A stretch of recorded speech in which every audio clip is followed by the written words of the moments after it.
Hello all, എല്ലാവരും second time എക്സാമിന് വേണ്ടി അതിഗംഭീരമായിട്ട് പഠിച്ചു തുടങ്ങി കാണും. നമ്മുടെ മുന്നിലുള്ളത് 2 മാസം മാത്രമാണ്, ഒക്ടോബറും നവംബറും. ഒക്ടോബർ മാസം നിങ്ങൾ ഏതെല്ലാം പാഠങ്ങൾ പഠിക്കണം, നിർബന്ധമായിട്ട് നിങ്ങൾ പഠിക്കേണ്ട ചാപ്റ്റേഴ്സാണ് ഞാൻ എൻ്റെ ഈ ഒരു വീഡിയോയിലൂടെ അറിയിക്കാൻ വേണ്ടി പോകുന്നത്. ഒരു മക്കളും മിസ്സാക്കരുത്. കാരണം ഈ കാണുന്ന പാഠങ്ങൾ നിങ്ങൾ ഒക്ടോബർ പഠിച്ചില്ലെങ്കിൽ ഞാൻ പറയുന്നു നിങ്ങൾക്ക് മെയിൻ എക്സാമിനും ഈ പാഠങ്ങളിൽ മാർക്ക് നേടാൻ വേണ്ടി സാധിക്കില്ല.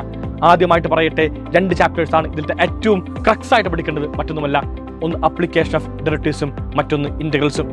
ബോർഡ് എക്സാമിനെ സംബന്ധിച്ച് പറയുമ്പോൾ 6 മാർക്കിനാണ് നമുക്ക് അപ്ലിക്കേഷൻ ഓഫ് ഡെറിവേറ്റീവ്സ് ചോദിക്കാറ് ആൻഡ് ഇൻ്റഗ്രൽസ് 9 മാർക്കിന്. മൊത്തം പറയുമ്പോൾ 15 മാർക്കാണ് ഈ 2 ചാപ്റ്റേഴ്സിൽ നിന്ന് ബോർഡ് എക്സാമിന് ചോദിക്കാം.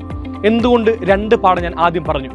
ഏറ്റവും വലിയ കാരണം എന്ന് പറയുന്നത് പാഠത്തിൻ്റെ ലെങ്ത് തന്നെയാണ്.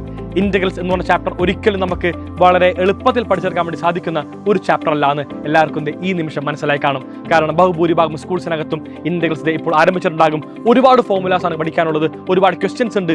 ഏകദേശം NCERT ബുക്കിനകത്ത് തന്നെ 300 ക്വസ്റ്റ്യൻസ് മേലെ നിങ്ങൾക്ക് കാണാൻ വേണ്ടി സാധിക്കും ഓരോ ചാപ്റ്ററിൽ നിന്ന്.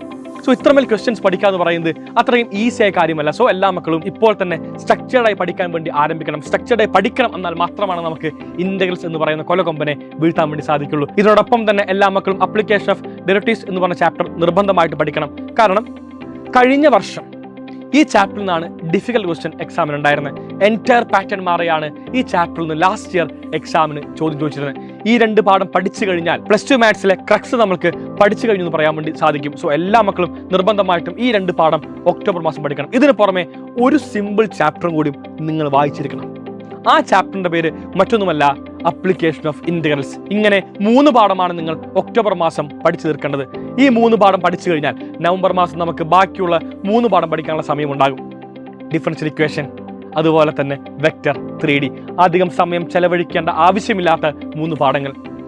ആൻഡ് നമുക്ക് എന്താണ്, ഡിസംബർ മാസത്തിലെ ആദ്യ വാരം നമുക്ക് എന്താണ് മക്കളെ കംപ്ലീറ്റ് റിവൈസ് ചെയ്ത് സെക്കൻഡ് ടൈം എക്സാമിന് അതിഗംഭീരമായി മാർക്ക് നേടാൻ വേണ്ടി സാധിക്കുന്നതാണ് എനിക്ക് ഈ നിമിഷം പറയാനുള്ളത്. സോ ഞാൻ വീണ്ടും ആവർത്തിക്കുന്നു, ഒക്ടോബർ മാസം നിങ്ങൾ ഈ 3 പാഠങ്ങൾ പഠിച്ച് തീർത്തിരിക്കണം. അതിലെ ഏറ്റവും കീ ചാപ്റ്റേഴ്സ് എന്ന് പറയുന്നത് ഇൻ്റഗ്രൽസും അതുപോലെ അപ്ലിക്കേഷൻ ഓഫ് ഡെറിവേറ്റീവ്സുമാണ്. സോ എല്ലാ മക്കളും ഈ 2 പാഠങ്ങളും പ്ലസ് അപ്ലിക്കേഷൻ ഓഫ് ഇൻ്റഗ്രൽസും പഠിച്ചു തീർത്ത് ഒക്ടോബർ മാസം അതിഗംഭീരമാക്കി പൂർത്തീകരിക്കുക. ഞങ്ങൾ നിങ്ങളോടൊപ്പം തന്നെ എക്കാലവും ഉണ്ടാകും.